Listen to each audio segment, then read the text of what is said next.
Dili na matulo, ay dili na maglantog TV din. Mga 2 days na siguro ko sang gidaladala, murgi kaluyan ra gid ba. Pag-abot na ko, dali jud kog uli kay pagkabalo na ko gitawagan ko sa rider sa Shopee. Nga nado na dito sa balay na sulod jud ori. Kapag jud kog dagan pa uli dire aw akong ugangan.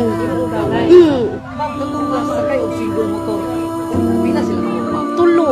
Ang driver, Lalaki, duha ka babaye. Ganina ma'am sa inyo nakita ganina. Kumusta man ang sitwasyon sa driver sa tama? Ang driver okay ra gid kay siya kay nakatindog man siya. Normally lang gid siya pero na lang siya sa Madrid sa Agtang. Pero ang duha dili ko sure sa isa. Ang isa on the spot. Kay ako pertahan man ko duha grills uthaw o kanang kahoy. Oo. Langkat din. Nalangkat. Yan ang isa manggod murag ang ikamatyan kay dito mo gid siya na naparok sa uthaw na ko nga kuan kaning sa nipurtahan. Mabuak mo to yang ulo. Sa ito nga nakuha ng information nga asa man hindi kanimo makatapos sa tindag barangay Palpalan ng laag. Mga estudyante mo. Yes. Estudyante. Wala.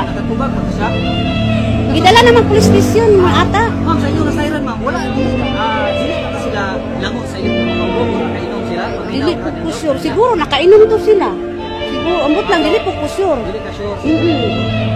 Basta kay si Litres Balintawa. Ma'am, hindi bang nasiren ma'am nag-aasa to yung mga bata? Wala pa. Na may daghang madisgrasya diri na mga kilid-kilid ana. First time gini diri sa mga. Sa ito mga debate karon ma'am sa mga nga dako nga diskrasyon katong hindi pa gyud mismo sulod sa imong panimalay. Di jud ko katuo. Nanay namatay sulod sa akong balay nang murug-kurog jud ko pag-abot diri. Galibog ko pun sa ako. Wala. Wala.